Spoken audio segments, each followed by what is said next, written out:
Welcome. Hello. Thank you so much for tapping in, turning on, tuning in with I.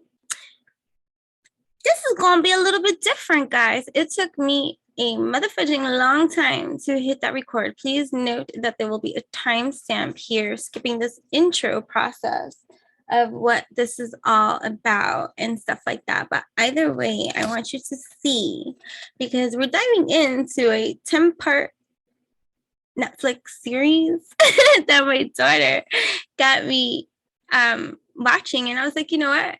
Since you're like utilizing my time and it's quality time and all this kind of stuff, and there's just many dimensions to how, she enjoys watching movies and things like that. And I'm not the one, like, to get me to sit down and like watch stuff and things like that. I do it if I do it is because I love you.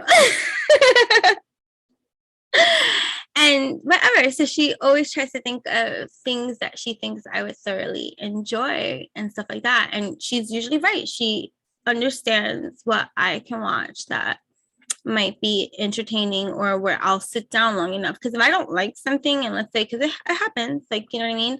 I'm like, I can't watch this. And I don't. So to get me to,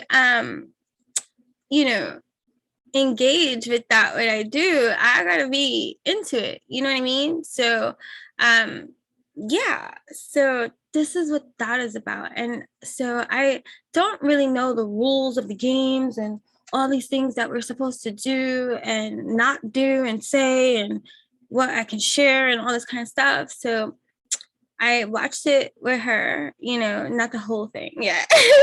But I'm going to be, let me show you. I made that. Hold on.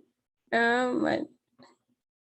Because if I hide it, yeah. Oh, evolutionary babbles, right? Covering new. Hold on, like what the fudge? Netflix series, the Jeffrey Dahmer, monster, and all this kind of stuff. And so yeah, and what it did say on there is spoiler alert. So if you didn't see it and you want to see it, and whatever, right? Okay, I kid you not, I'm not gonna like hold back anything that which I want to say, because I'm just gonna be babbling in that kind of way. I'm not gonna think about, oh my, this person may have not seen it at this time and they could be watching this video of mine. Like, if that's you, like, and you want to watch it too, go watch it, and don't watch this until you watch and then want to see, and whatever. And because this is evolutionary, in every kind of way, because anything I do and invest my time in here on this earthly domain, I think about it in a evolutionary kind of way. What is there to gain from this time here and stuff like that? So it's just different dimensions of outlook and stuff like that. So great. So interestingly enough, Jeffrey Dahmer is pivotal in history in my earthly life experience. Like, who doesn't know who he is now, especially now, that they have this Netflix series played by a popular actor. I wrote his name down because I don't want to butcher anything or say anything politically incorrect. And they'd be like, oh, I'm coming for you. That is not his name. I'm like, chill. Evan Peters. From, oh my gosh, because if you see that, if you watch any of my other kind of videos, this is new, all of this here right now. Like, this is the first video of anything that I'm doing similar to this and stuff like that. And it's like my own evolutionary video, right?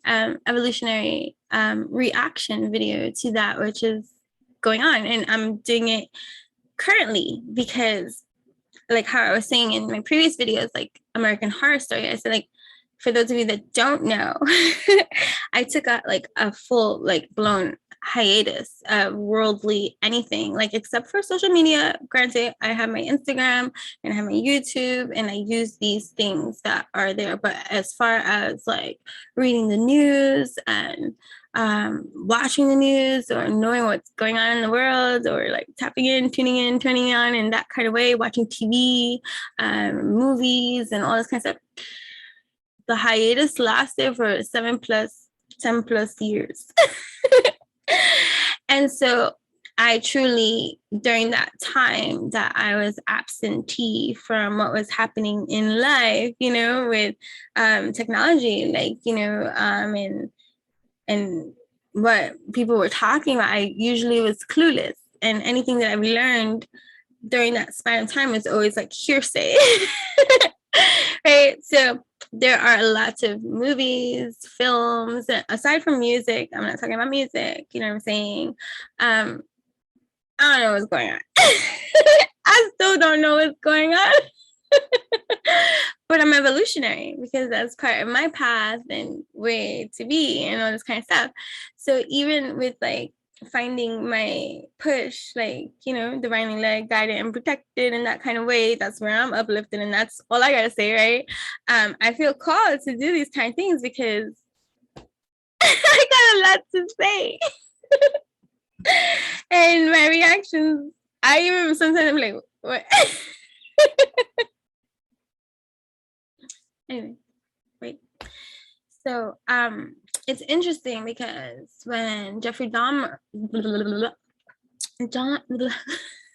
Mercury is still retrograde. It's okay. Right. Jeffrey Dahmer, in 1991, that's the same year that my mom passed away. And so 1991 was a heavy year for me. And I was fascinated by this story, right? And it's very interesting because when watching this, it makes you curious to think about the events of time and all the things that take place and everything and all this kind of stuff, right? And it's just like, wow, what else went on that year, right? And I was just looking at like main events of 1991, right?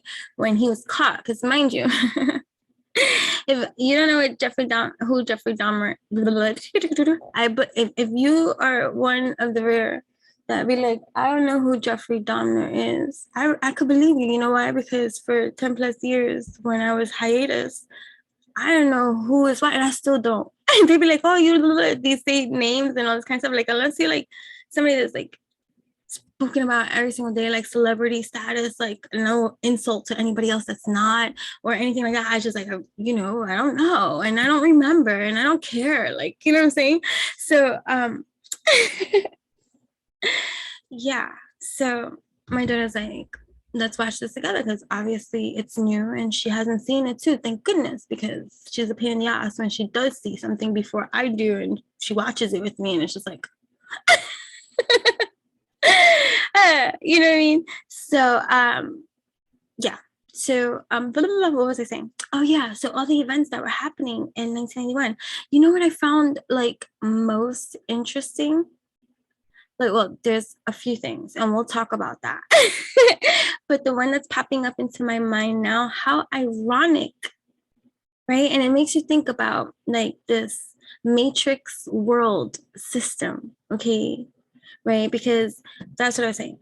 Jeffrey Dahmer, although he was arrested in 1991 finally for murders that he had committed, right?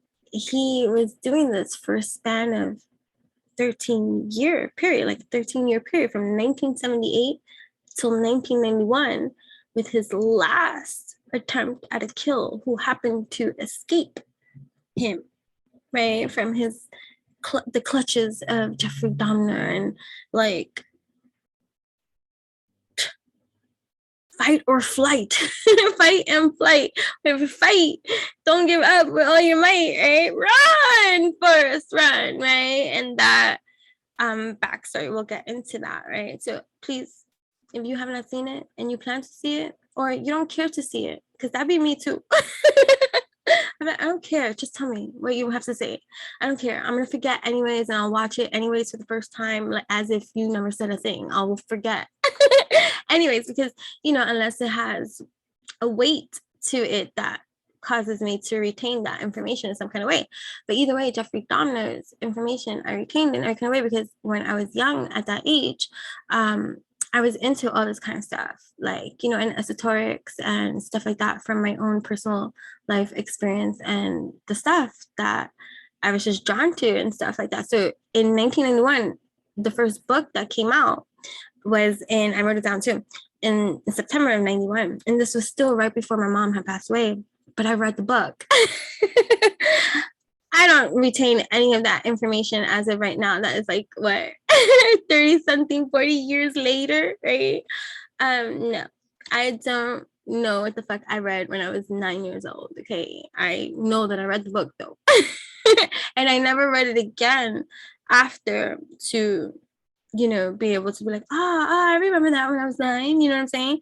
So right now for me, this is me going back in time and just going back into that alignment of a horrible year for me, the year I lost my mom, right? And just thinking about the dark moments of my own, like, you know, energy abyss that had me drawn to shit like this, right? And so I'm just saying, in the history of my earthly existence here, I'm aware of what happened here because I was alive and old enough to remember what was going on. And it was a traumatic year for me anyway, right? Due to the death of my mom, right? So yeah, right. So yeah, so he had a span of crimes that were sadistic and twisted in his mind. And so now there is a new Netflix series, and this is how my daughter was selling it to me. I know, did she have me watch the trailer? I don't recall if I watched the trailer, but I do remember her little brief synopsis of why I should take this show into consideration to watch with her, like, you know, because she's interested in watching and she wants me to watch it with her. That it's going to be like all the other stories and focuses have been strictly just on Jeffrey Dahmer, like the perspective or just the stance of whatever they have from, you know, police evidence and stuff like that, and then just writers becoming narrators at that point. And then also how willingly he appeared to, after being captured, to provide information, because it's like, why the fuck not? You know what I'm saying? Might as well. Like, I'm caught, I'm here, like, because cognitive and conscious was he the whole motherfucking time that he did these things. And it's just like a matter of what chemical imbalance or disconnect he must have truly had with a sensor in his system, right? That prevented him from maybe not wanting to kill people and eat them. Oh yeah, he ate them. Oh, but here goes like the most, like, anyways, interesting information from that year. And going back into that matrix concept of like, what the fudge is going on here? Because, you know, do we connect the dots? Do we ever connect the dots, right? Of anything, right? So 1991, traumatic freaking year. And also the release or the movie Hollywood, something, and I'm sure, and I didn't check the statistics of the movies, but I know that I know the movie. And the movie was great because it freaked me out too. And what a great actor this actor was. I know I'm supposed to know his name. Maybe it'll come to me. But either way, I still at least remember the movie and you'll know. Oh, I heard it. Anthony Hopkins, Silence of the fucking Lambs. Isn't that the movie where is it Jodie Foster? I could be wrong, but don't, like, whatever, don't quote me on that. Some actress that is on and popping at that time and iconic in Hollywood's history of actresses for performances, I would assume. I don't really know much about that, but I'm just channeling. Right? So, or whoever this actress was played well. This was a great movie, right? It may have won awards. I don't know. Been nominated. I don't know how that works, right? Anyway, a sadistic serial killer, right? Too, that ate his victims, too.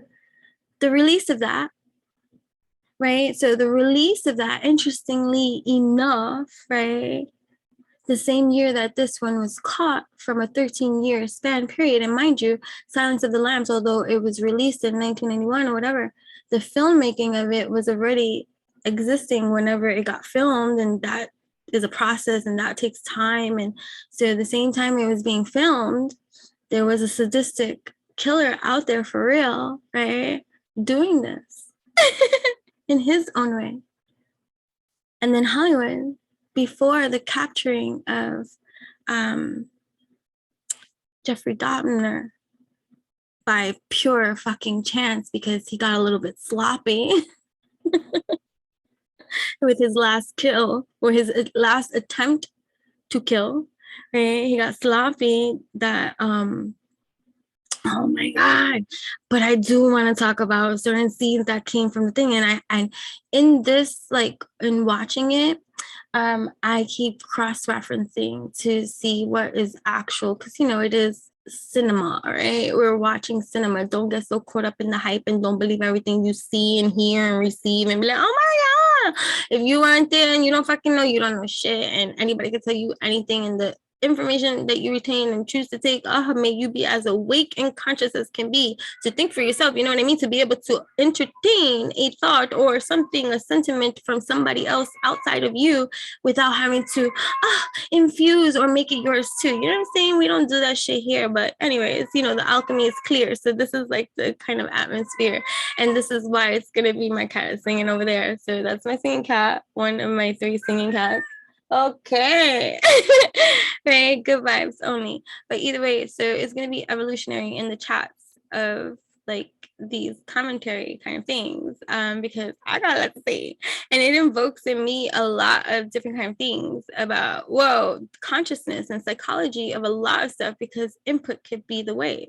So it's like, okay, I can, like, I'm watching this and I'm naturally getting like all fired up, and like even like since I'm doing like, Ma, calm down, like like whatever, I cry, I'm emotional, I have strong Pisces moon in that department, and I allow myself to feel how I feel and say what I desire to say. And so instead of also channeling in that kind of way, I took notes while I was watching it because I wanted to be able to convey that which in triggered in me to convey or think or speak or evolve from or learn more about, and do, and how this could be beneficial too, like in just terms of clarity about the formulation of human conditioning and stupidity and just like what else can you call certain kind of things, like, and just you think about the development of like whatever, and like, so I'll go episode by episode for these kind of things, and if you want to like tap in, turn on, tune in with me, I will be spoiling, so alert, and if you didn't see it and you don't want to be spoiled and all that kind of stuff, come back after you see it to see if you want to engage with me and all that kind of stuff, or if you don't even care and you just want to hear what it's all about, and you could just get a quick little okay, I felt like I saw it kind of thing. I'm not going to be recapping in all that kind of way. Like, I don't know to what degree I can say, but I'm going to speak freely in every kind of way anyways. But who was on is in the series? I don't know if any of you is like, no, like, anyways, I don't know, but it's just, I happen to know, and my daughter was the one that pointed her out, and only because she knows that when I did watch TV before I went on that, like, that hiatus and stuff like that, there was a show I watched, Clean House, with Niecy Nash. So she's the neighbor living next door to Jeffrey Dahmer. So this is the part that gets me. This is like, all right, I was dropped off in New York, Brooklyn. So I'm from the 5 boroughs. So we know how tight living can be, especially if you live within the 5 boroughs, right? Community, like, this ain't like you get land and property and all this kind of stuff, like tight squeeze, right? And everybody lives like tight squeeze. So you have apartment buildings, real life. This is real life, right? But this is not in New York or anything like that. But this is just, I'm just, you know, wow, like, wow. But it's just, wow, wow.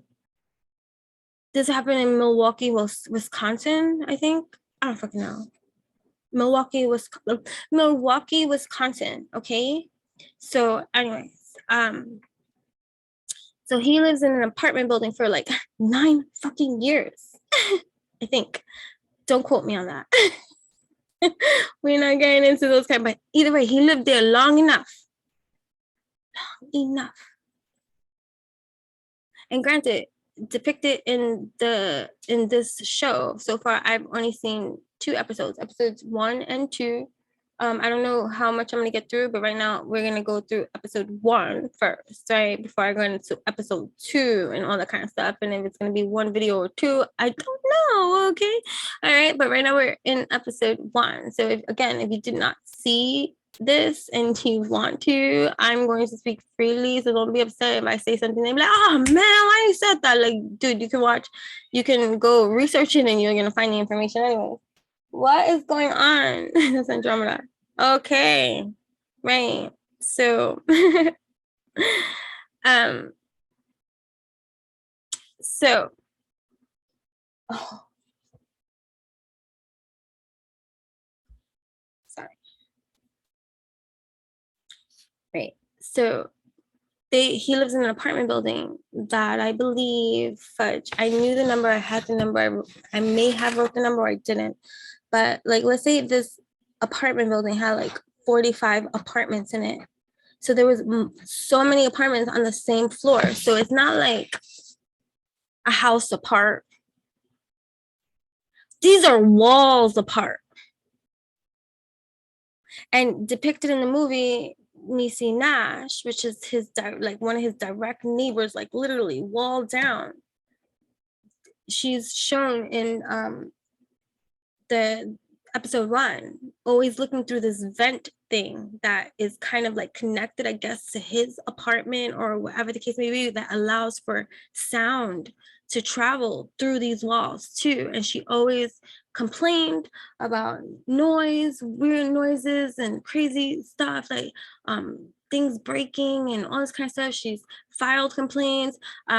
Again, and people could go into race about this, and you can make that an argument too. I ain't gonna fucking do that here. So you're not gonna do that too. I'm gonna be really respectful about a lot of things, because you can perceive how you want to perceive if you want to be angry about something, but you could just look at it as it is for what it is. And yes, granted, it's gonna have a different complexion of skin, and you can make it an even bigger argument, and you can be like, oh, that's just the way of this world, and that and that and that and this. Either way, it's twisted, distorted, and it's just wrong, period, from all angles, all shapes, and all motherfudging colors. So everybody wake up, please. No matter your perceived fucking complexion. Everybody being stupid. And this movie confirms it. Because what? Right? So fine. So most of us too, like, especially when you live, like, so even in New York City and all this kind of stuff, you have the projects. So that's what it reminded me of, like the projects. Like, granted, these don't got soundproof walls. You don't got soundproof walls anywhere, right? And she always complained to Niecy Nash, the neighbor, right, directly here, of a stench, a foul smell, right? A foul smell. She's complained, whatever. She's even told him, like, what is that? He always talking about some spoiled meat that his family sent him, and his refrigerator broke, and it started to get too much. Like, even she was like, you told me that last week. To be that blunt to him and all this kind of stuff or whatever. Complaining. And there's an even greater depth to that instance that I cannot in episode 2, but that's episode 2, and I'm not going to talk about that yet, of something that happened in episode 2 that I'm like, what? The fudge. That I want to cry, because I don't even want to talk about episode 2. Because we're still on episode 1. Okay. Episode 2 the storyline that's played about what happened that could have been prevented sucks that the world is this way for real, for real. I'm not pointing out color, I'm pointing out everything happening here. Like, it's what? It's not a color thing. That's the distraction. It's wars on your soul, right? But anyways, right? So hold on one second. Hold on. And it's just like we can get angry about what the injustices that happen in this world, but it's everybody. It's like everybody senses something. Everybody's weirded about something. That's what we're going to talk about too. Because damn it, if we're not learning, let me at least clarify that how you should think or handle something that could like save your life the best you can. Right? Because these dangers all amplify even more and become like, what the fudge? I'm spitting. What the fudge happened here? Like, common sense doesn't exist, or like what? And in the depiction, I know it's again a show, but you have it just draws out the reality of how often we ignore our fucking intuition and the energy read around us and subject ourselves further into dangerous or complicated or challenging more situations due to the ignoring of what the fudge is happening around you and not handling it as it is happening in real time to protect yourself, to be real in this moment. It's like in this vicinity of all these houses, apartments next to each other, on top of each other. It was until he was captured. Aside from Niecy Nash, which was the neighbor that always complained, always held him suspect, did not trust him. He knew she did not trust him. She was nosy as she can be. And she put, like, if this is true, this woman did all these things, it's insane. And that was also when it came out into light. She's like, I told you, this could have all been avoided, right? No shit. I understand her rage because she been suspect of him since Jump Street, day one, right? Trusting her intuition, her gut feeling. No, something's not right in there. Can someone go look? And especially with fucking episode 2. Like, what? Episode 2 can make everybody angry because it could have freaking been avoided.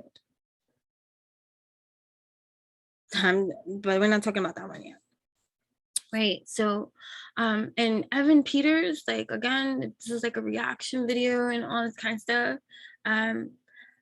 Because my daughter had me watch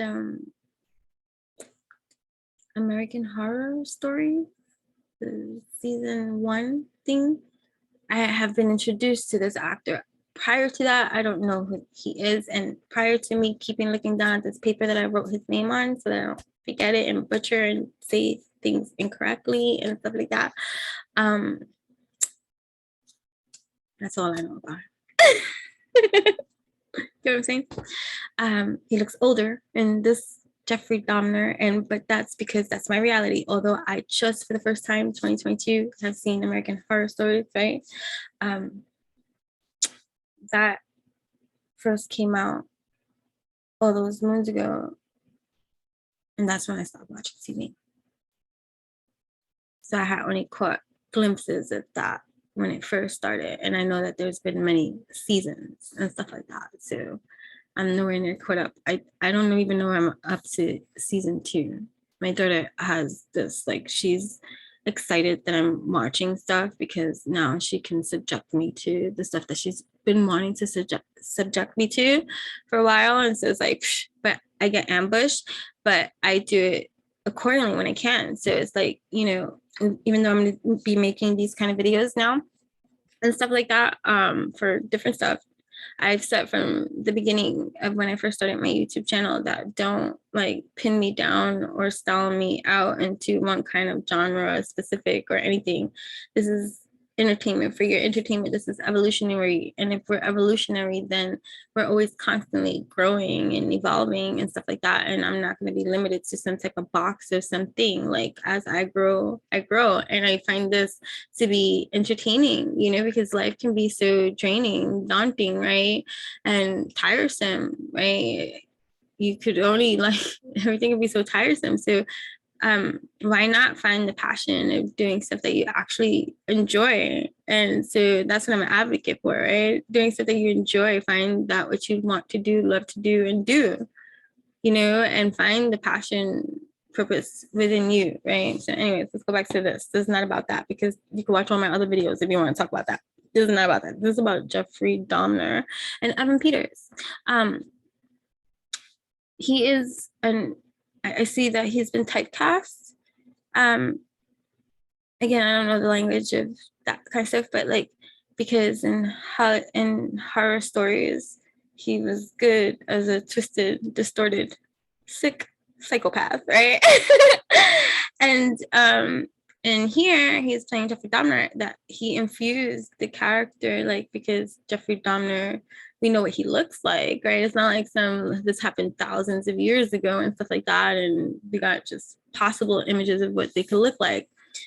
We know what he looks like up until he was killed. Right? He was killed, right? Brutesquely in prison, bludgeoned.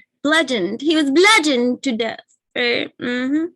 Right. He tried to answer a plea deal of guilty but insane, but and confessed to 15 of the 17 murders, right? This is just public information and stuff like that, right?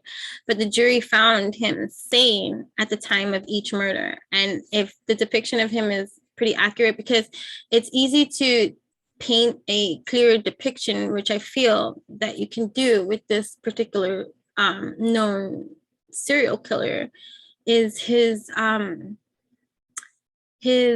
voluntarily divulging information himself to confirm that which he did and knows, with absolutely, it's like devoid of emotion, like apathy, like no, like soul, some might say, whatever you want to call it, like, right? But we could dive into the psyche of people like this, right? And really try to understand why you do what you do, right? And anyways, the introduction of his father in episode 1, right? We are products of our environment, hopefully not. Maybe we can grow past the environment that which we are in. And so the depiction of who his father is interesting. He's like emotionally detached and disconnected from emotionally connecting possibly with anyone. Although he's been married, and how disassociated people are, which brings me back to the apartment stuff and the point that I'm going to make and keep going back and forth in Chantress the Babbler as you'll understand why, you know what I'm saying? like in the apartment building, right? Aside from Niecy Nash, nobody said shit. Everybody was minding their business. Everybody was ghost. The moment he was caught and arrested and shit started coming out, and there was like a protest of these tenants. Where were you? Where were you? That all of a sudden you have so much to say. I always smell something. I knew something was wrong in here. I knew something was weird with him. And blah, blah, blah, blah, blah. Oh, you knew? Yeah? Yeah? Yeah? Well, aside from your gossip train, what good did you do with that information? Because guess what? He murdered a whole slew of them. Under your nose, when you said you felt it, you knew, you did all of this too, but you did absolutely shit about it too. It's the same thing like with abuse. I've been abused. I had tenants that lived upstairs that heard this man beat me senseless. And because they didn't want to get involved, they didn't. How often? So, you know, this world, we can keep projecting. Oh, he's a monster. Well, so the fuck are you? Because you let the monster eat and devour for years. You lived in a fucking rotten, smelling environment and let a monster fucking eat away.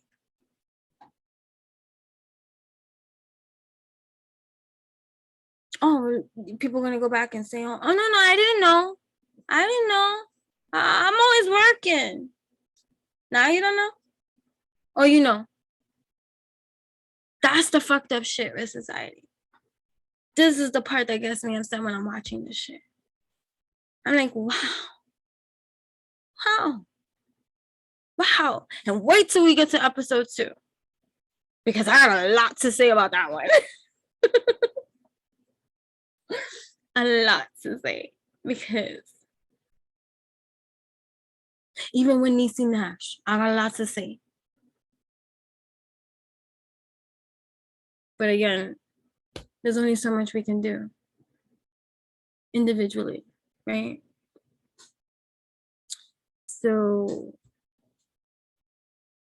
but may whomever comes across this feel the wrath of that kind of energetic reality, awake, stop dissing the environment with your ignorance, ignoring shit and playing dumb, deaf, and blind and stupid until somebody gets caught and it's on blast, but it wasn't you that put it on blast. So now you can participate because it's like the consensus. How many eye rolls was that? Right? And when they call his father in, so this is episode 1, right? They call his father in after he's caught. Because so in episode 1, they start from the end, but it's the beginning because everything begins to unravel. So it's a nice build up to the story that's going to unfold, right? So within every single episode, I'm going to assume, because it's a 10-part series, that within every single episode, we're unraveling parts of this story that are being made known in pieces, but we start from the end of when it first began, that started to unravel these kind of stories, right? So in the beginning, which this is public information, so whether you want to call it a spoiler alert or not, like, and just because it's in a series, this is public information that you can easily bleed. You can easily bleed. Like with him, you can easily bleed. Oh my goodness. Like, I don't even, and I think about that. I think about the stench that they talked about. I think about that. Because I've had to pee so bad that I pee on myself. That when I finally got to a restroom, I remember I had to pee so bad. My daughter had to pee so bad. She was young at this time. Younger, okay, young. And it was like at this gas station, but that was where we had to, because we were coming from New York to New Jersey and we had to both pee.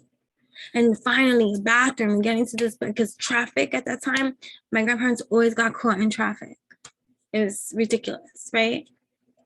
I drive in between. I don't drive during those kind of like I build my schedule around certain things, like not getting myself caught up. Like, who's that energy flow, right? This is how we grow. So, anyways, right, first thing, and you gag, like and it's flesh, it's rotting corpse. That's not a normal smell. That's not a normal smell. That is a throw up in my mouth kind of smell. That is a I can't even go in there kind of smell. How do you not rally to investigate? Or do you accept your fate? I have no power here. Right? Because nobody wants to speak up. Nobody wants to but everybody wants to complain. Nobody wants to speak up, but everyone wants to complain to amongst each other, and then call that no power and feel that no power, and then suppress their no power instead of coming up with a solution that is healthy, wealthy, stealthy for the entire environment. But we're growing into this evolution, right? But I'm just thinking about that. If I lived in that building, how would I be able to walk through and not vomit in my mouth every freaking day for 9 years? Because when this all came out, all you hear in the back, I know this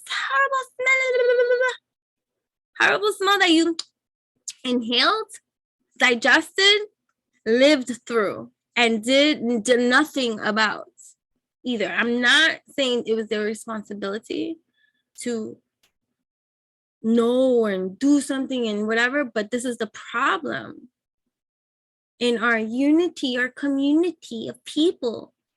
We are for the people, or the people should be rallying amongst one another and just like having they say it takes a village to raise a child, and everybody's separated, disconnected from themselves too, right? Do you know that when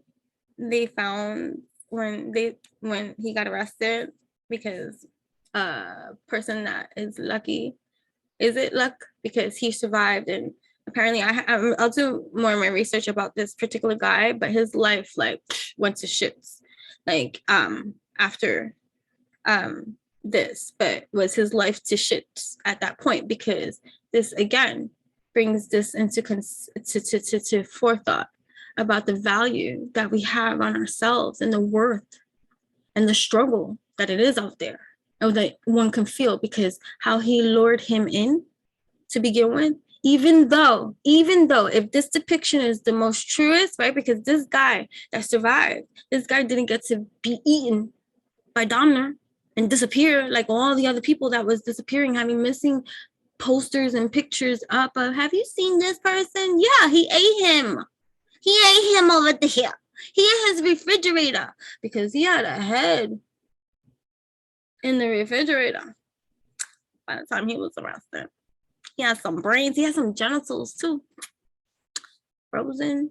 He had rotten corpse in this barrel with acid. I guess he wanted it all to like disintegrate, so maybe he could drink it like a fucking slushy. I'm throwing up in my mouth. But can you imagine the stench that everyone else aside from Niecy Nash did nothing about, but knew and found it to be like, wow, what is that too?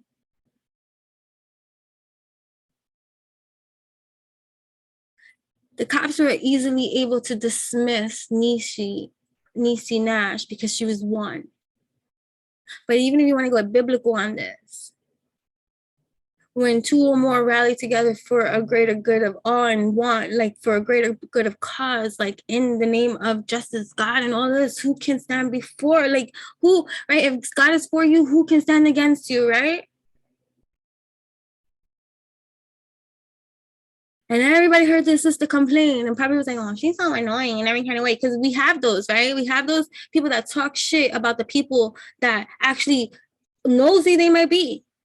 And in everybody's business, and nobody wants them in their business, and talking shit about everybody in their business. Oh, you know, she's over there, he's cheating on her, and this and that. And talk about the gossip and all this kind of stuff, and hating and saying all the kind of shit that you do. But when you want to get your information, who do you go to? You go to the one that is with the 411 hun, right? And then you want to shame her, like, but every time you heard her complain or say, nobody chimed in any kind of way to say, you know what? It's true. It really smells in there. Like someone should really take a look. Wait till I tell you about episode 2. What happened and what was going on? Because I do not understand. Even though I get it, because this too, right? 1991, this was the 10-year mark of the rise of like even just like homophobia and gay and AIDS, right? Because 1981, AIDS was identified and then stereotyped and had a stigma for a long time. So Jeffrey Dahmer appearing to be an open homosexual when questioned about certain kind of things. And let's say, because he's a white male, right? And again, I'm not going into color either. I'm just pointing it out because other people can be like, oh, it's because he was white. That's why they didn't inspect. No, it was because he was like also gay. Supposedly in the AIDS epidemic and all that kind of stuff, everybody was afraid. And certain cops just didn't do their fucking job the way that they should have done thoroughly, because they could have prevented a lot of other kind of untimely deaths for people, right? So there was a lot of fudged up things occurring that allowed this monster, they want to call him, to continue to do what he was doing and getting away with for 13 fucking years. 13 years. 13 years till one guy half trusted his intuition when it was too late. That he got super lucky to have escaped, supposedly. But apparently, his life suffered so much from this trauma. Did it serve him any justice at all to even have survived? But also, he was his own mess up, fuck up, criminal in his own life, because he had his own previous convictions and all this kind of stuff. But still, who cares? Nobody deserves to be fucking killed, mutilated, and then eaten. Who you, like, no matter who you are. That's horrible. Oh, because he's a criminal, it's okay. Oh, because he was this, is that. Stop it. Ugh. That's a huge problem, right? In our world, everybody justifies cruelty based off of the stance that they choose to position themselves on. Because they either got to go this way or this way. Right? So anyways, talking about episode 2 get me pissed. So what was he saying? What were we saying? What were we talking about? So oh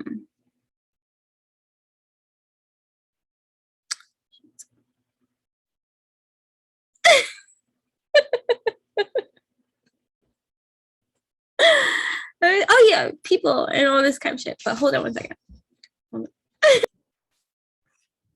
There's so much to like unload here that this might take more than one video. I don't know, because I feel like my time is I gotta go soon. I feel like I'm nowhere near even covering that which I want to speak about because there's just so much shit due to our human conditioning, right? This is like what I'm being hit with, like, you know, in terms of articulation and coming up with, wow, like, you know, the leveling of healing and awareness that made this at least create that, you know what I'm saying? So like, so what I was saying, like, even about his dad, like, you can see clearly, you'll get deeper into it with episode two, right? Where is it? I don't know, but we'll see. Yeah. You can see because they after, so like I said, in this episode 1 begins at the end, but it's the beginning. It's the beginning of the world knowing what the fudge is going on here, right? So it took a heroic act of bravery for this man to, in his moment of hold on, shit, in his moment of, I don't want to die, I need to get out of here, and that like last will of, I'm gonna give it a whole like God, which reminds me of that because it,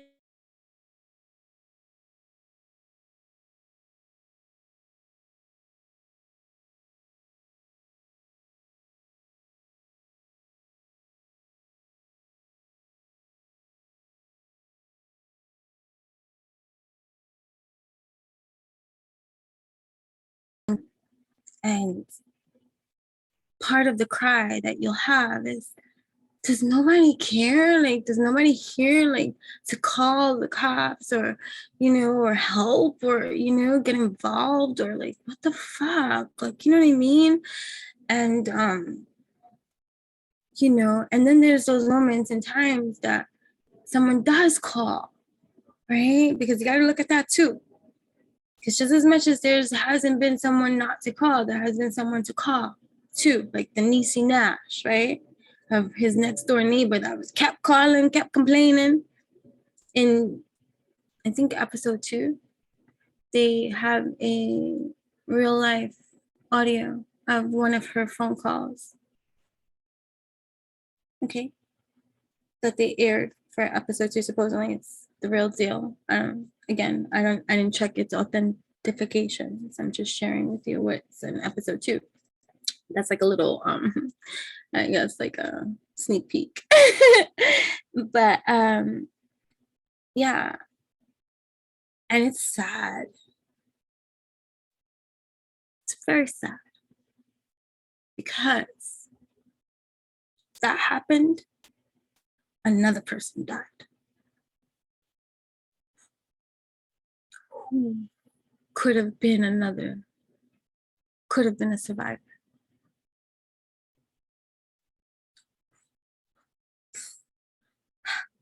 That's the truth. Like raw dog truth. How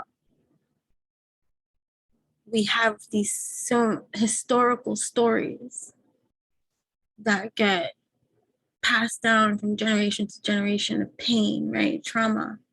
And when someone, when people, when the world didn't get it right, didn't do it right, there was no justice for it, it was wrong. There was a wronging happening, right? And those depictions and stories get so held on tightly to. And it's understandable. It's painful. You say the cry of our ancestors for that enslavement and treatment and prejudice and cruelty.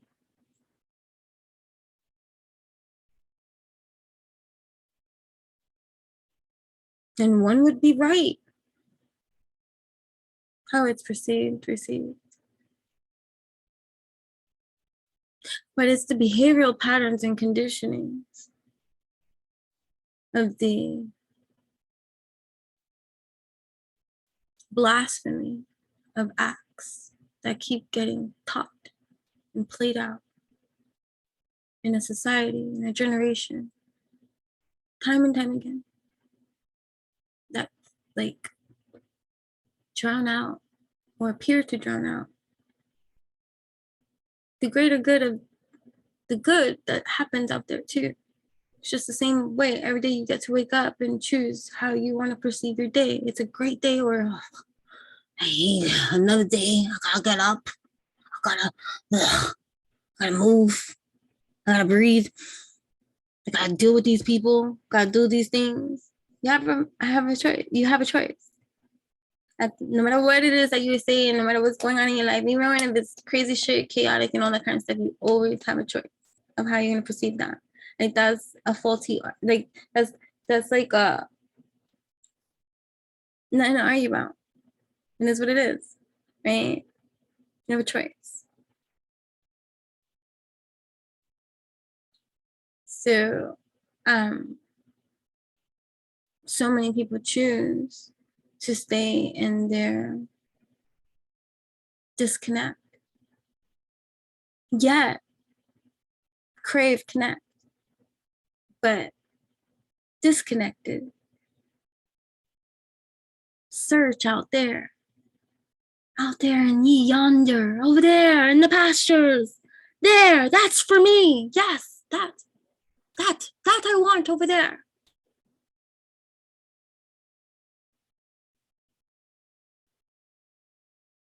That's what's gonna help me be happy, feel good, live right. That's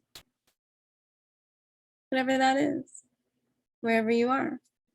For Jeffrey Dahmer, he wanted to eat you, especially if you were a gay male.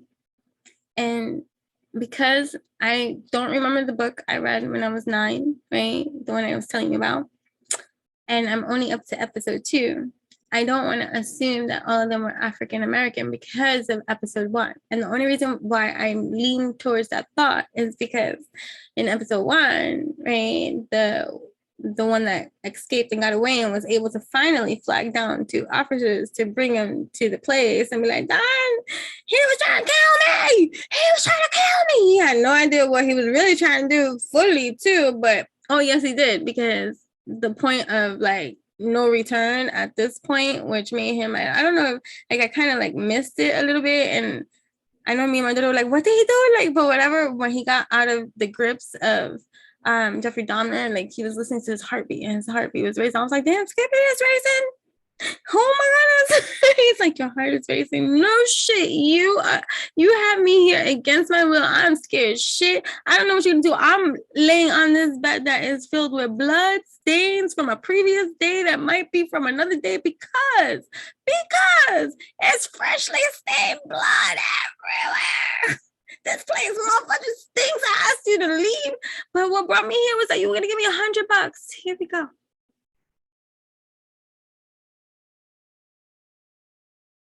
Value and worth and discernment and wisdom and intuition and energy, which is so fudging real. Because if you go into the storyline of what even got him into the apartment with the $100 offer of taking photos, right? We got a little phone, give you $100. It's worth your pay, your time, right? Okay, I'm gonna come, right? Against his own intuition, because if the movie is that the show is depicted right,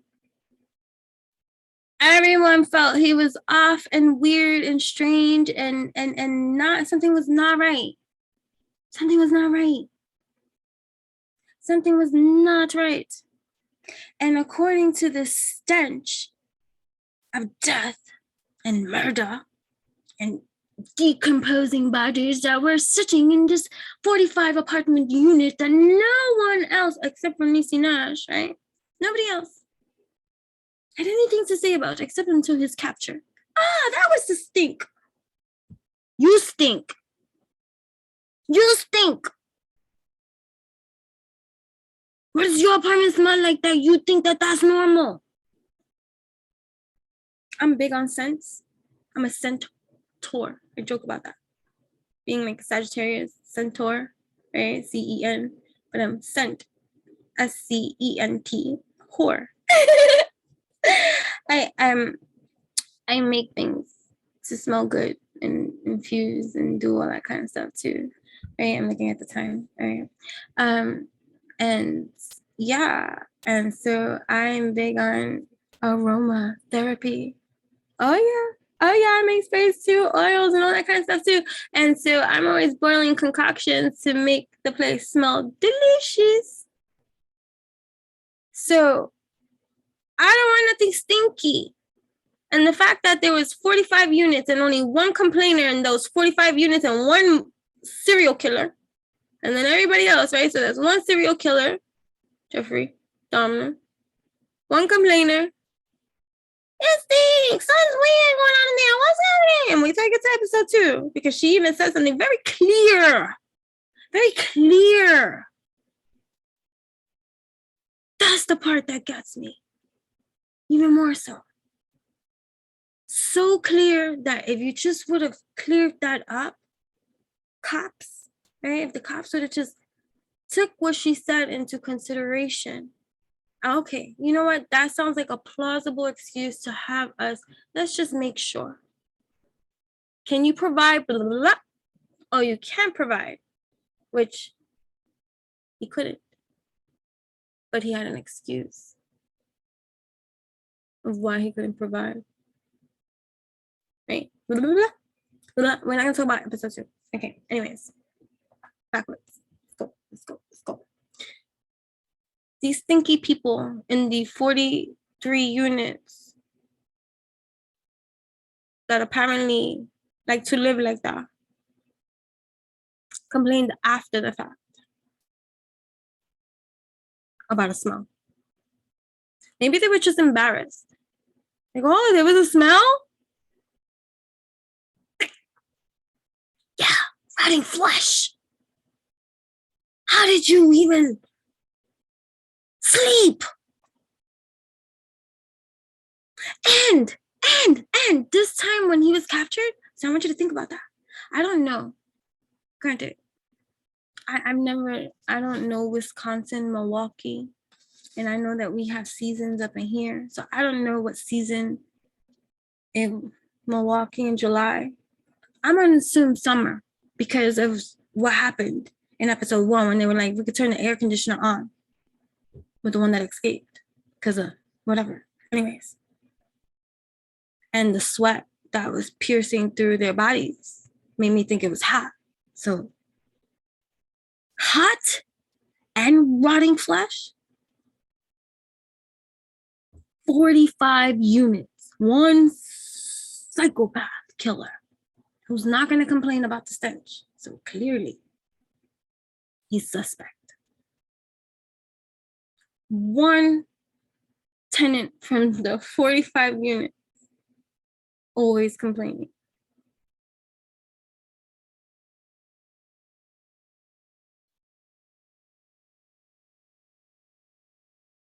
That worries me. Just like freaking American Horror Story, when her parents did not realize that they had a fucking rotting corpse of their child for 2 weeks, 3 weeks. Like, how far off can you freaking be to not know that there is a rotting corpse, 1, in your home, 2, your daughter is dead? I cried for this imaginary story because it's sad because it's really like that. People don't listen. People are not here. People are disconnected. It's sad. Anyways, I'm enjoying watching these things with my daughter. It's our quality time because she enjoys these things. And in return, I'm enjoying this too. And so I hope you're enjoying this video thing here too. So This is strictly just episode 1, which is like recapping, reloading. This is evolutionary chatter, babble, you know what I mean? But anyways, back to his dad. So, right, this person escapes, made a run for it. It was not easy. There was a duel. Your heart, everybody's heart is pounding but there was like a leveling of surrender depicted by Evan Peters, who plays Jeffrey Dahmer, when the guy did escape. There was like a leveling of acceptance. And then it makes me wonder about the psychology of the neural brain transmitter that was not circuiting, that maybe wanted to function or work or something like that, that just is like, all right, if I get caught, I get caught. If he just runs away and then just, whatever, and nothing happens here, because he had every opportunity, same thing, like to like clean up or try to hide what you've done, and he was just very like cool, calm, collected, which is why I can see why a jury would convict him and consider him to be sane in every one of his murders, because he had complete cognitive functioning of that which he was doing. He just had no emotional connection to that which he did, but definitely did connect to the sadistic twist of the whatever euphoric bliss he thought he was experiencing with every kill, with every eat, yeah, right? Like, so now it's like, okay, we say we're a product of our own environments. Okay, you started at home first. So they start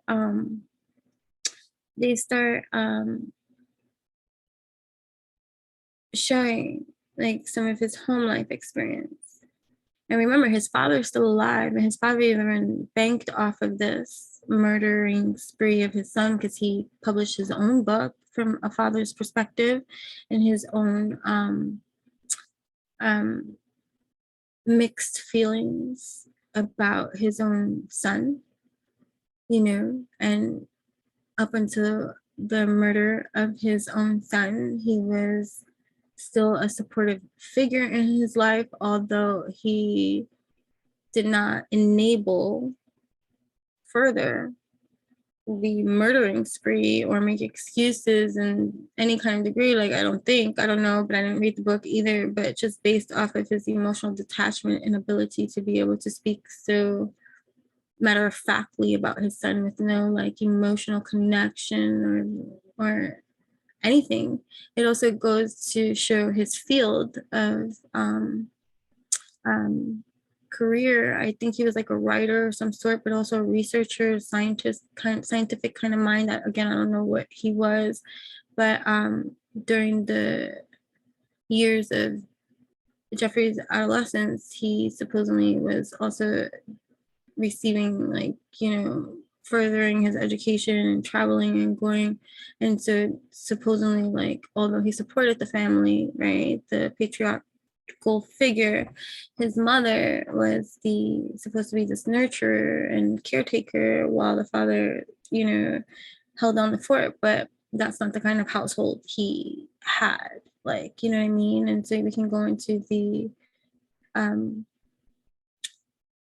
symbology of how a child's home environment is extremely important, you know what I mean?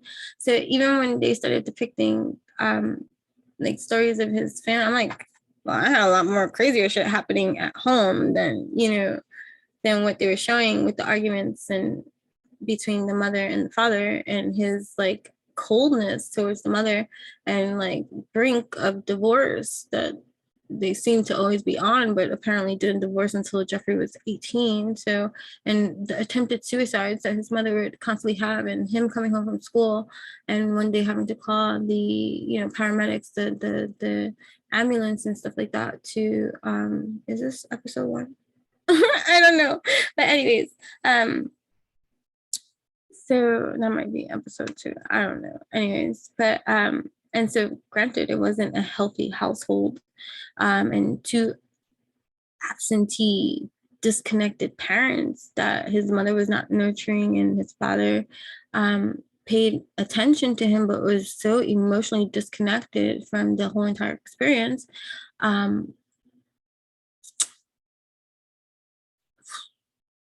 When they called the father after he was arrested for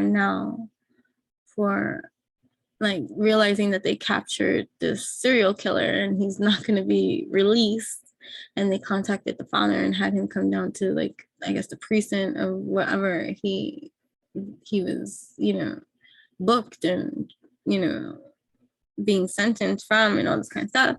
The father was oblivious. He thought supposedly that he said that when he got called in about a murder investigation, that he thought that somebody tried to kill his son. And so when the officers that were sitting in this, like, room, and they're recording this conversation as well, are going to begin to reveal to him that which the stuff that they have started to discover about the son they're about to depict to him, that he may not really know about, and just like try to get a better understanding of who this motherfucking kid is. Like, what? You know what I'm saying? Like, who is he, and how can you help us understand this psycho better? Like, you know what I mean?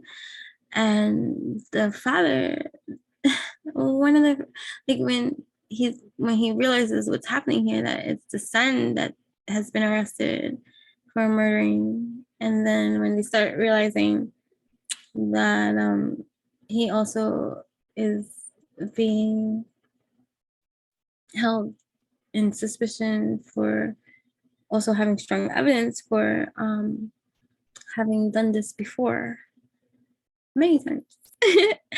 And that was even just before getting to the cannibalism part.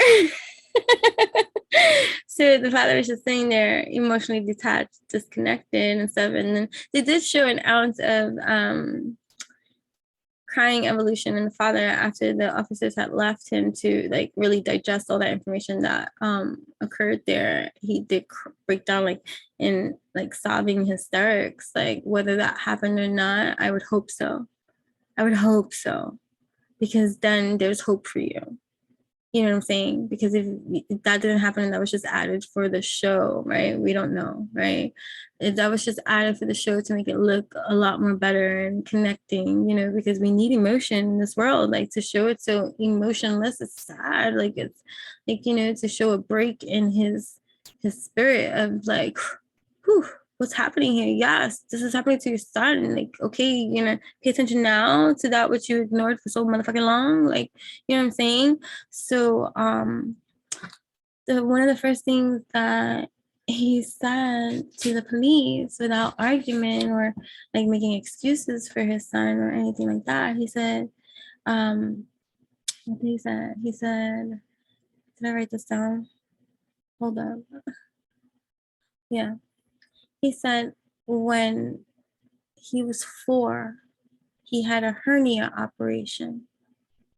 And he always wondered if some like malpractice or malfunction occurred like during that time, like maybe too much anesthesia or some kind of brain damage or something, because he said after that surgery, after that operation, he claims he knows that he was never the same child again after that, right? 4, after a hernia operation. Tell you this was a spoiler, don't get upset. Okay, and this is public information. I'm gonna assume that you can find this on Google. Right. So episode 2 begins to really explain the leveling of consciousness. I wonder what his IQ was. I don't know, maybe I can look that up. This IQ Jeffrey Dahmer. We'll see. Episode 2, maybe I'll talk about it and stuff like that. But But I don't believe in that shit from the internet either. All of a sudden, everybody has an IQ score. Like, yeah, man. Like, this is just mandate. Every celebrity, every historical figure has an IQ of something that they're revealing. It's like, okay, what else are you telling me, Tinseltown? Like, you know what I mean? But anyways, where are we going with this? Time. All right. So, because I'm gonna start wrapping this up and getting to the points and finishing here, just the raising of awareness of learning to really not be so disconnected from your truth, even if you can't explain it, because this guy, the guy that escaped, who gets to tell this side of his story of escape,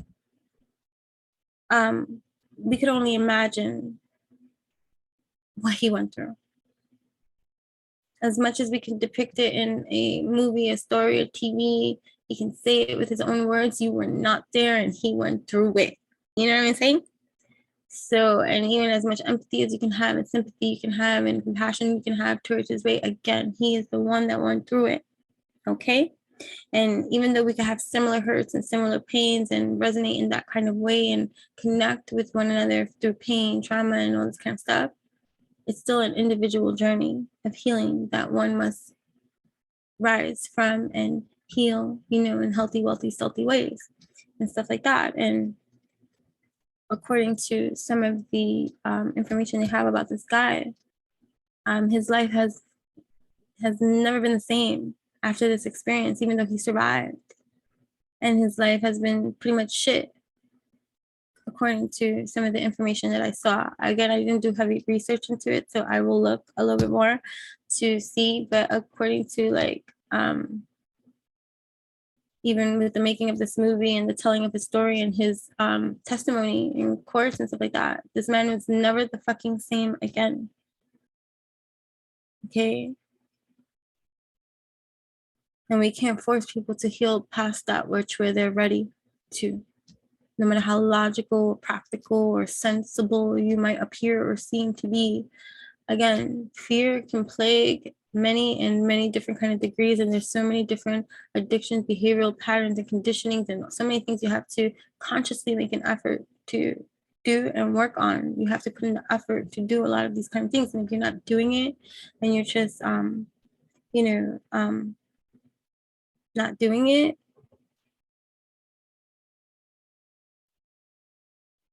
then nothing will be done. If nothing changes, nothing changes. Right? Nothing changed in that 45 apartment unit, because every day everybody smelled that stench of foul odor that was not normal, and only one person said something about it. Imagine if there was a revolution and people just like, hey, let's really look into that. Yeah, this is not good. I don't want to live like this. Make a stink about it. One woman had a hard time making a stink about it.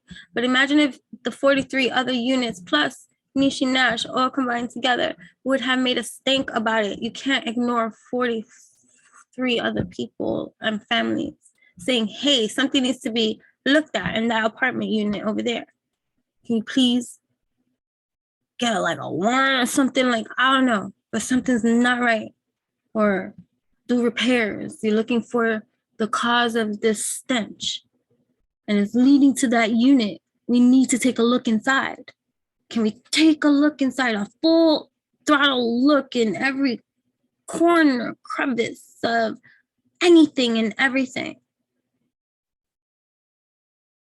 Because all you had to do is really just step into even the bedroom, because they were all one bedroom apartment units. Go fully inside the bedroom.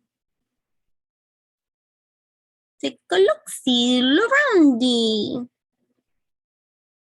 That's what happened when he got caught. Finally, someone took a little bit more of a look, because this survivor was there leading them to this serial killer refusing to go back inside the apartment. He was like, I'll be out here, like, you know, whatever. They had him there, and the officers went to look inside Jeffrey Dahmer's apartment because they were looking for the other handcuffs to the key to the handcuffs that he had. He only was able to successfully put one handcuff on the guy's hand. He didn't get to capture him because the guy didn't drink the poison, the elixir that he would give to his victims to drink up. That would have them here, but not dead before they were actually dead. Immovable, weakened, unable to defend themselves or yell. This guy, though, the escapee, okay, had intuition from Jump Street, like I was saying. Met him at this bar or something and felt his weird and something off with him, and really just ignored his intuition because nobody's thinking somebody's sadistic and twisted was about to do that which he learned the hard way had he had just trusted the feeling, the one that was revealing something else. You know, energy is energy, right? And think about it. Anytime you have ever been put in any kind of source of danger or feeling of danger or being frightened, something, the sensors in your body go off like an alarm system. Your heart starts racing. Your hairs could stand up. Something does not feel right. As stupid is as stupid does. Oh, it's nothing. Yeah, I'm gonna go to your house. You gonna give me $100? Yeah, I'm just gonna take pictures. You just take pictures of me? No, I'm gonna just ignore that you're so weird and you look a little like sadistic. You look like you wanna eat me. I don't want you to eat me. No, not go to your house. I don't care about $100. People do. Granted, $100 is like you can wipe your ass with that now. Like, what are you getting for $100, right? Because times have changed and the economy and all this kind of stuff, and the value and price of things that are not the same as 1991, right? But just think, if everything is depicted pretty much accurately to this at least bar scene, that this guy can testify and say, I was there, this is what happened, right? And he was to be really honest with himself, and based off of the depiction of the movie, whether it was there for cinematic purposes and all this kind of stuff, this is supposed to be taking the take of the victims more so than the murderer, you know what I mean? The psychopath, right? So he's shared this story. He's giving his side, his take, his emotion, his feeling, what is going through his mind. What happened here, like how he was able to get up and still fight for, like, nah, I'm gonna give it, I'm gonna go down. Which brings me to like, you know, I tell my daughter too, I'm like, anybody grabs you and all this kind of stuff, one of the first things that people say, like, or you see in depictions in movies, they go, shh, I'm gonna kill you. You're gonna kill me anyways. So I'm gonna scream because I'm gonna give myself a chance. You know what I mean? So many people get so frozen in the fear because of the shut up. Nobody wants to be caught. You have a better chance while you're being captured or something's going down to make the biggest motherfucking noise you can possibly make. It is that anime creation. And if nobody comes and you're dead. Anyways, you were dead anyways. Based off of that kind of situation scenario and your fight or flight and you're fearing for your life, you already know what's going to go down. You don't want it to go down, just like this guy. He knew it was going to go down. That was the part where he was listening to his heart. And then he was like, your heart is racing and something like that, and I'm going to eat it. And the guy was like, that's what you forgot I was going with me. No! I gotta get out of here. I gotta get out of here. I'm gonna at least try. I'm not gonna give up. I think he gouged his eyes out or something or whatever and was able to get up and start trying to make his free. But of course, Jeffrey too is like, I want to eat you know what I mean? Come back to me. Where are you going? You know what I mean? But he had so many damn double locks bubbled through them. I was like, whoa, something's going on there. Hit him a few times. I'm like, go ahead, just get like, so the adrenaline of that was like, oh my God. But since you already know the story, and you know that there was an escapee, then and it starts from the beginning, whereas it starts from the ending, where it's the beginning. Then if you know any of the story and stuff like that, then you would know that this guy is the lucky one, you know, supposedly, right? Was he? Right? Right. Okay. So yeah, so I think about that notion of fear that paralyzes one, you know, right? Or not making yourself an easy target with like in the first part of his escape, because I think like a ninja, and I think like, you know, in martial arts defense mode of kind of things, and there's just certain things you don't do, especially if you're being threatened or bodily harm too, like where you don't position your body in a certain way that will subject you to really get hurt in any kind of way. You want to position yourself to at least be in a stance that is empowering to you, that can help you if an attack is coming or defend, like, you know what I mean? So I think in these kind of positions, so like on the exit out, like when he's like, well, don't put your back like this, like because like, and so then in that instance, that's why he was able to get like attacked, and it was like you could avoid that. So granted, you know, not everybody's thinking in every kind of way, like those kind of things, and when you're in those kind of adrenaline states and stuff like that, sometimes even the best act that you think you would do, you don't, because it's a different kind of adrenaline too, and confusion can come into your space because there's just a lot, and it's like a race, and it's just like sometimes you don't even hear, right? As everything is amplified in some kind of echoing kind of land, especially when like you feel like it's only you and this is happening and nobody's there, and you feel alone out there, and it's just like, it's scary. It's scary. It is so scary.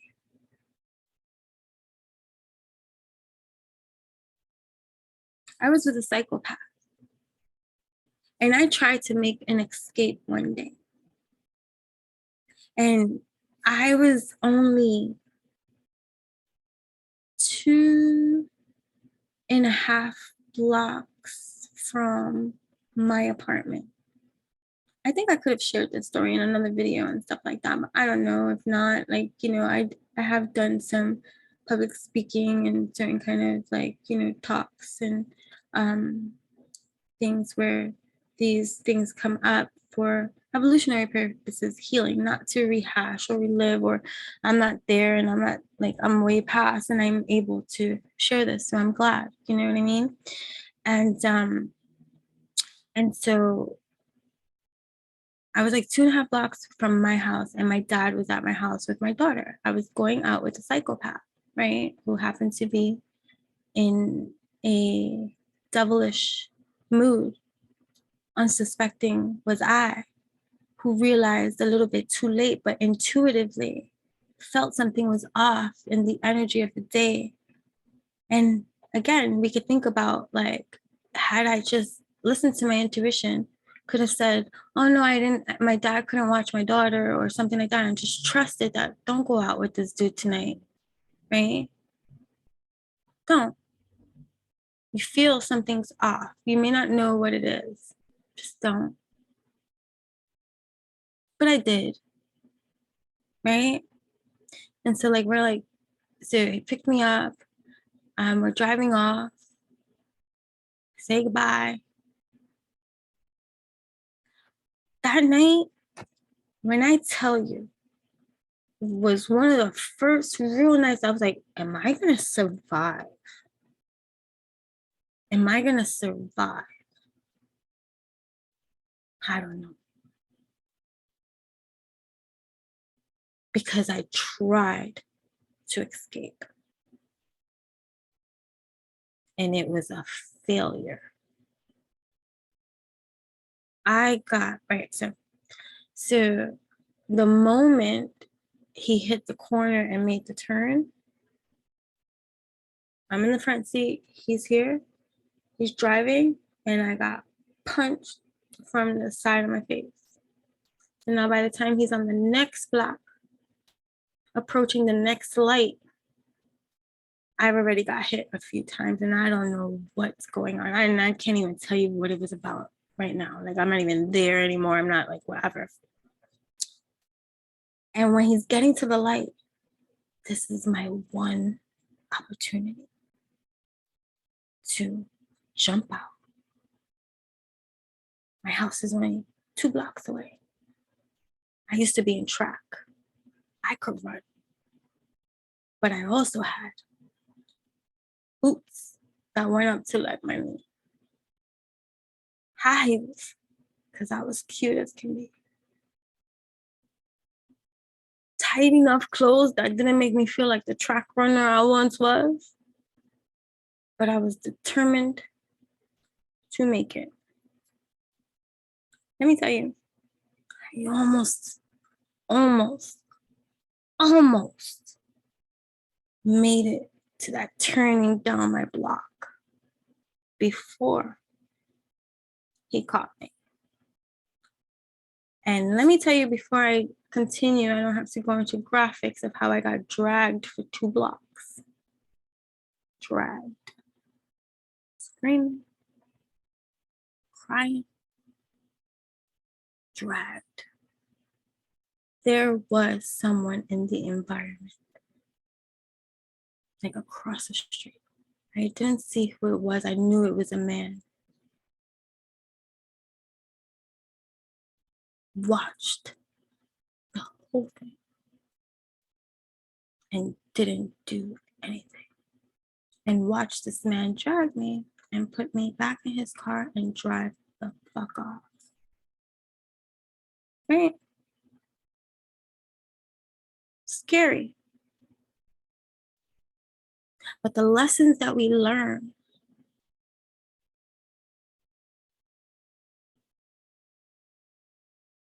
when we really want to learn, right? I don't want to repeat the same mistakes. I don't advise people to repeat the same mistakes. I'm really big on generational curse breaking and doing what must be done in order to get done, even if it's not fun, right? And I'm not meaning to like rain on this parade. It's gonna be fun. I'm not gonna talk about depressing things like that, but this is depressing. This is depressing. I know it's a show, it's entertaining and all this kind of stuff, but the fact that all of this goes down, and if you really want to break it down to the human conditioning of every fucking body, you can name this Netflix new series and call it DAHMER, the monster. But what about the world? The world that watched all of this happen without knowing but knowing and did absolutely shit except Niecy Nash, the next door neighbor, who tried her one voice, right? So, but going back to the being dragged part too, I can use that moment as defeat and never try again to defend myself or help myself. I can get all beaten down and torn down and all this kind of stuff. Or I can learn. And that takes time. You know what I mean? And that takes effort from you to learn and want to learn. So one of the things that this reminds me of, right? Because this is over so many years ago. Like, this is not anywhere. This 10 plus years more or so ago. This is not any time, recent time, nothing. This is way in the past. This is long ago in a kingdom far, far away that almost never existed. Right? But this kind of watching and looking at this series of events that are supposed to be true, and you know, all this kind of stuff, and then you watch the take of it and the storytelling of it, and you see all the, you know, what was once abstract, you can see it if you connect the dots and stuff like that. And it's sad to see the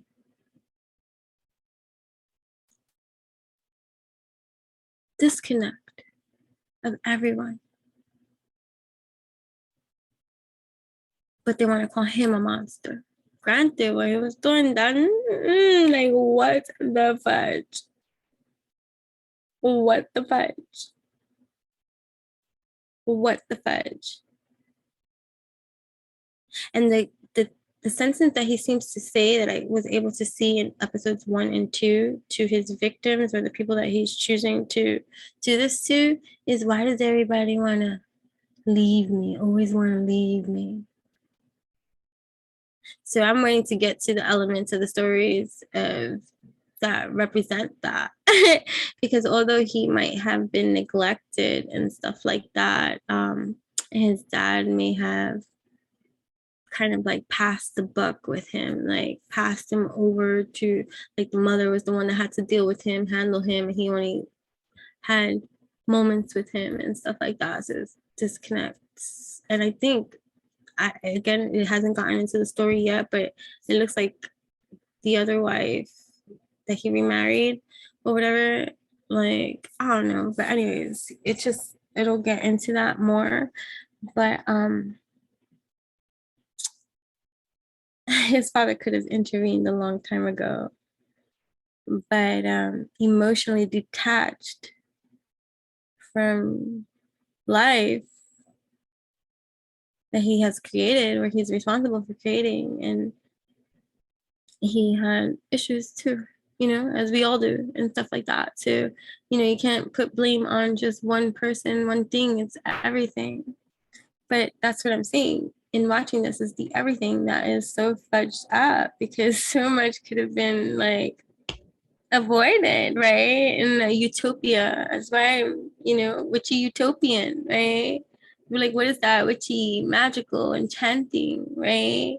Knowing in your impermanent, whether it has nothing to do with male, female, it's energy, right? It's enchanting utopia, right? The ideal environment that is just, you know, full of fairness, life, and equality, and bounty, and beauty, and abundance, and prosperity for everybody. No, that can be. One must be ruler, you see, because you don't know anything. Neither do you. Right? So this is a really messed up situation. This whole entire universal system of humanity failed all these people, failed us. But this stronger has me point out and overly emphasize the trusting of those feelings, those vibes. Energy doesn't lie. Like, your body tells you, your mind tells you, your feelings tell you, your energy tells you. Even if you don't understand what it is, trust that what you receive. You don't need to wait to figure out, oh my gosh, I wish I just listened to me. This guy, you know, was trying to kill me. Like the same thing with the story what I was saying about. That's the only reason why I put it up. My intuition prior to the pickup of let's go out and have fun, I had no idea what the monster was going to do. But my intuition was like, something, don't go out, don't go. And I ignored it. The same thing with this guy that he picked up from the bar in the first episode and brought him to his house for $100. If the depiction is correct, that guy had intuition, felt something was off, and disregarded his intuition for $100. That's not healthy. That's not right. And, you know, we can talk about the society that we're in and the paid concept of sexual favors for money, and this whole type of worldly, like, concept of this exchange that people have, and okay, or make it look glamorous in some kind of way. But the sex trade of, you know, life, like people are not even, they're so disconnected that nobody's making love with one another. Everybody's like, it's just sex, bodily function on a different face, searching for love or connection or acceptance or something. I still think that this guy, I swear, especially with that nosy neighbor, he may have not known about the nosy neighbor. The guy that escaped, right? The guy that escaped, he didn't know about Niecy Nash being a nosy neighbor, right? But his first instinct upon realizing his danger when he was locked inside the apartment with Jeffrey was to holler and scream, help, right? But then Jeffrey came over to him with a knife and said, shut up, shut up, shut up. There's people that live here. Exactly. Help! This ain't fireproof walls. This is an apartment building complex, and you don't got no soundproof proofs, and you don't even look like you have money. So you know what? You didn't secure this place. I'd rather go out screaming, right? As much as I could, than have accepted my fate that you're telling me to shut up right now. No. No. Granted, this is why they say some girls, you know, be all spicy and all that. Like, you're making it worse. You're making it worse. You're making them mad. You're making them mad. But had he continued to really maybe scream, that nosy neighbor would have maybe possibly heard the help. She's always hearing noise, but it's his noise, like the drilling, the sawing, the loud music or TV playing, so that nobody hears his mutilation, the drilling, the lobotomies, because he had a fascination with brain, the neurons, neurological systems and functionings of our brains, and what happens when you play with the brain, cut it away, and what stops working and what functions and doesn't, because he had this earlyhood childhood fascination with that kind of functioning. To thank good old daddy for that one. We'll talk about that more in episode 2. But right, so episode 1, if there's anything that I'm learning even more so about this in solidifying further my own personal evolution, you could take with it as you will, is trust your gut. Don't question it. Don't care. You don't need to explain yourself. If you don't want to go, you don't want to see, you don't have to explain yourself to nobody. Like, energy is energy and it's real. And if you're tapped in, turned on, tuned in, you're sensitive to that shit. You don't need to question what you receive. If it don't feel good to you, you don't need to rock out to anything. That is a clear key. If I don't feel good about something, why am I subjecting myself to do that? He didn't feel good about it, not even for $100, and he still went to go do it. Does that say, oh, well, then he deserves what he got for being stupid? No. Although he's like, can you not be stupid? Can you trust your intuition more?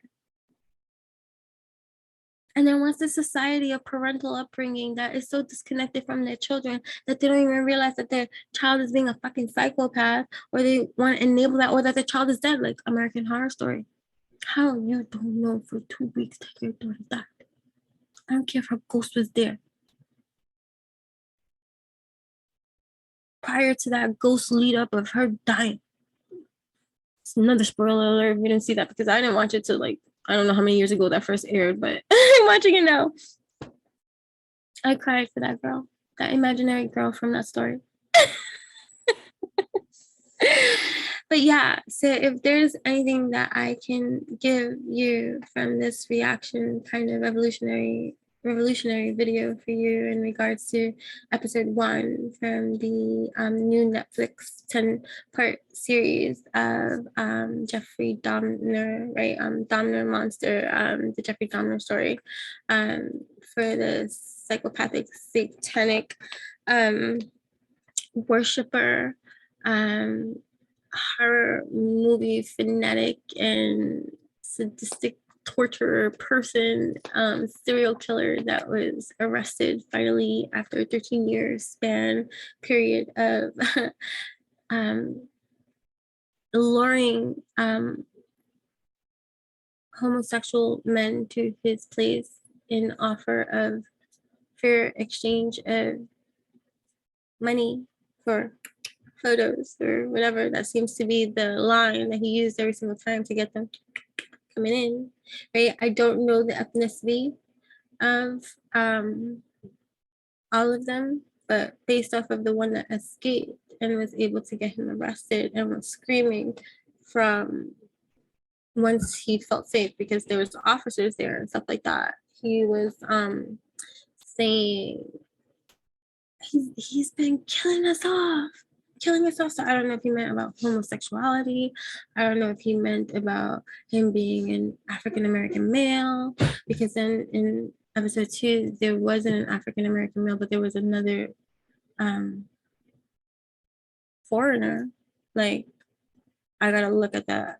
I don't know if he's Asian or so. I don't know, he's something else. He wasn't white and stuff like that. So I can't say that they were all a specific ethnicity. And then in a poster in episode 1 of a missing person, it was also another African American male, right? So again, I don't know who I'm going through it with you as I'm speaking about it too. So I'm going to do episode 2 too, but that's going to be another video. This is going to be 1 too. This is going to be just episode 1.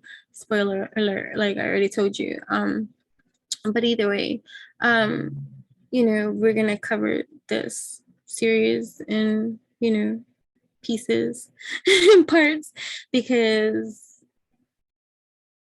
we're going to take all these complex realities and we're going to build the bridge of evolution and consciousness and healing and whatever we can from it, and have fun at the same time, and just like really talk about this. Like, feel free to comment, feel free to contribute, feel free to share your insight too, because I think it's so sad that they could take this reality of a perspective to put into perspective how disconnected we all are from what's happening around us, and allowing so many things to go down because nobody wants to point something out until it's too late, and then you want to jump in on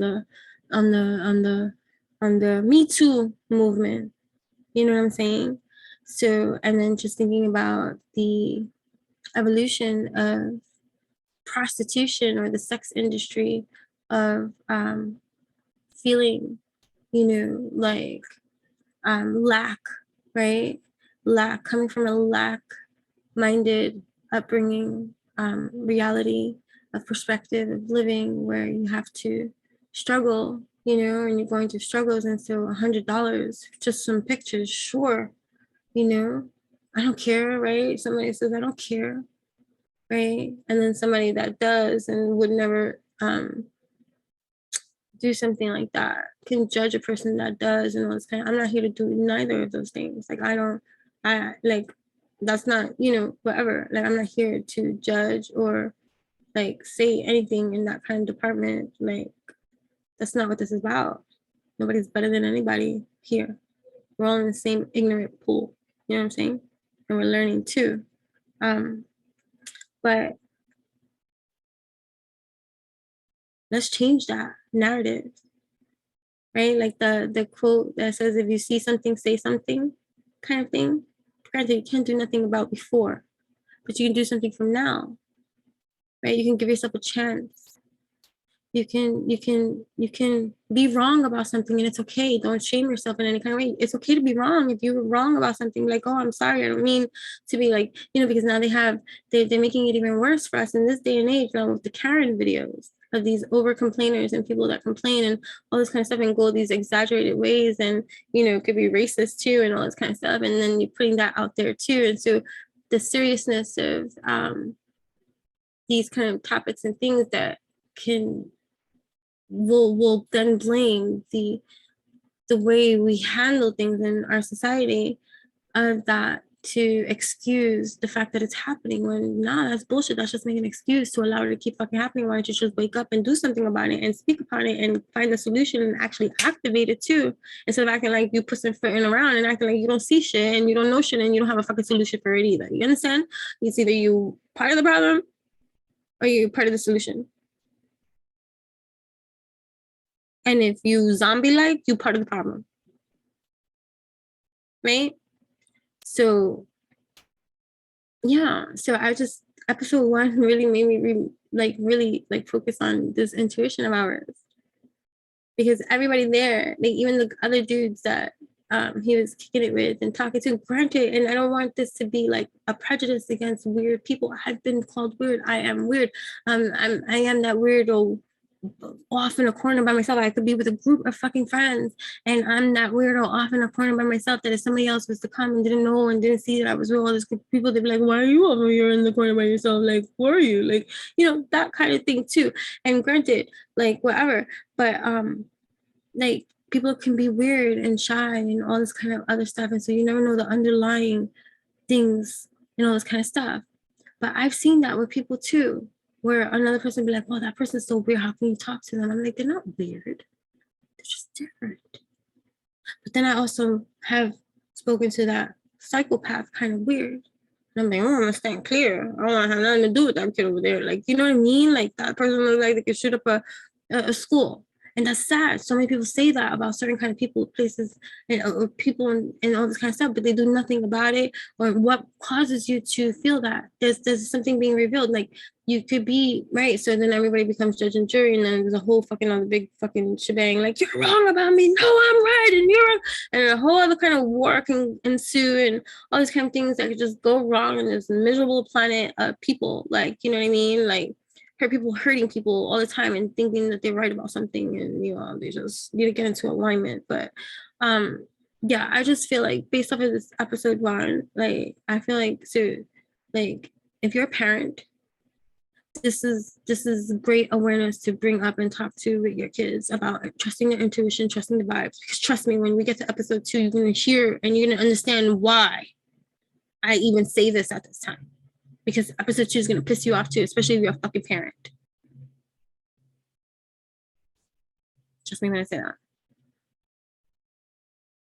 If you care. Because it pisses me the fuck off. I didn't mean to curse. But that's how mad I get. Right? So I just feel like the lesson episode 1 for me, right, is wow. Even if you cannot fully see what you receive, trust your intuition, because based off of everything that I've seen from episode 1, there was heavy intuition going around that people were picking up on in regards to him, and everyone ignored it and walked into their own early demise and death. And so it starts with our children.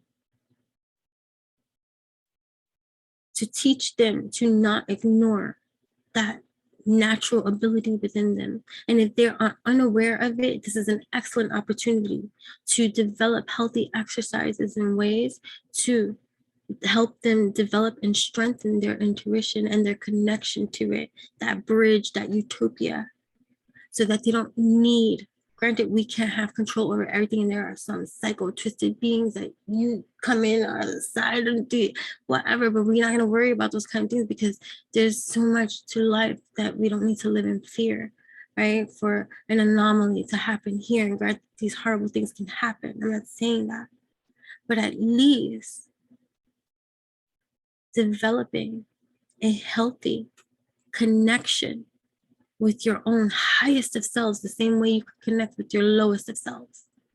The balance of self, the alchemy, and the connection to not ignore the inkling, the feeling, the vibe, the energy that is entering your awareness at this time, that you will never disregard it.